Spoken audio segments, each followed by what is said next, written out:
I've been covering the story of the American alligator for a lot of years, and it's a wonderful story about how they became threatened, how they came back, and they're very valuable recreationally and commercially now. An alligator is territorial, but not territorial. They'll move around, especially it's affected when the breeding season comes around. You know, this line we might pick up might be the 12-footer, or it might be a 4-footer, or it might be nothing, just a pulled line. There are probably more alligators than you realize. To actually catch them is much more difficult.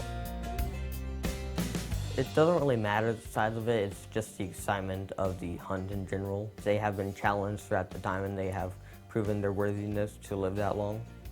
You never know when the big one's going to be there on the other end of the line. We used to own a cabin on the lake and we used to go fishing there, though we didn't really go that many times. And I go duck hunting with my uncle about 2 or 3 times a year, but this is completely different than both of those. I think the expectation is an opportunity to go hunt alligators, which we'd never done before, and kind of probably a once in a lifetime experience, I think. The island exceeded all expectations because we didn't know what to expect. It's funny, you see things on TV and it looks like, you know, hunting alligators is, you know, there's a lot of action. It's patience, just like any other animal that you'd hunt. And then there's a lot of excitement, and then the boys smile a lot, and then we spend more time out in the swamp trying to find another one. The story today, the real story, are those dads and those sons getting out there together and experiencing an alligator hunt together out in the wilds. I think that is the bottom line and the real value that's sometimes unseen of alligator hunting. But whenever I was in the water, it was kind of hard for me to tell how big it was until they finally pulled it up, and I'm like, wow. Alligator's a powerful thing, and you just got it, you know, with a 1/4-inch nylon rope.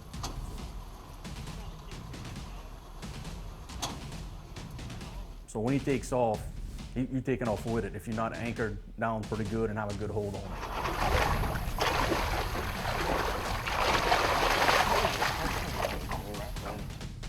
So you just keep the element of surprise going with those kids. You keep them engaged, in tune.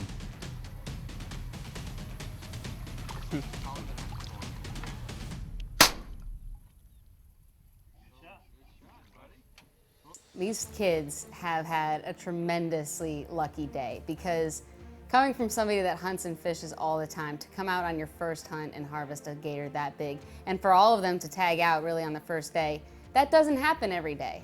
So I mentioned the first day we shot a nice alligator, and then we had to work all the rest of the morning and the afternoon and then into the evening to finally get another one. So there's a life lesson in there.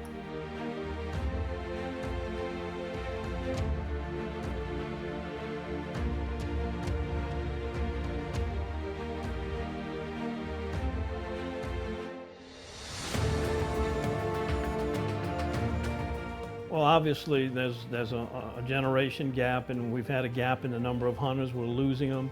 It's just because we've become a more urbanized society. Kids are spending more time with video games. They've got a lot of competition from the ball sports. But for dads that grew up with it, and some that didn't, they recognize the value of outdoor experiences, and they hope that they're instilling in their kids that same desire to get out into nature and enjoy it. The disconnect from social media and the fun in general was a great change, and it was sort of like a soft reset. I would say I've seen the future of hunting, and it's the island. So, you know, I think most of the time when you fish with your kids or hunt, it's more somebody has a camp, right, and you go out and you kind of work it yourself. This is something totally different. This is like going to a resort. I mean, it's hard to imagine that, you know, this management area is only 25 miles from downtown New Orleans. I mean, it's a real paradise. I mean, I don't think any of us expected it would be this nice. And it is absolutely beautiful. It's a very fast-paced society, and very few people have the time and the resources on their own to get out and enjoy this kind of thing. So I think the future is for people to come to places like the island and continue that generation after generation of coming out and enjoying outdoors. This memory is definitely staying up on the top because I don't think that many 14-year-old boys have gone out and shot a 10-foot alligator.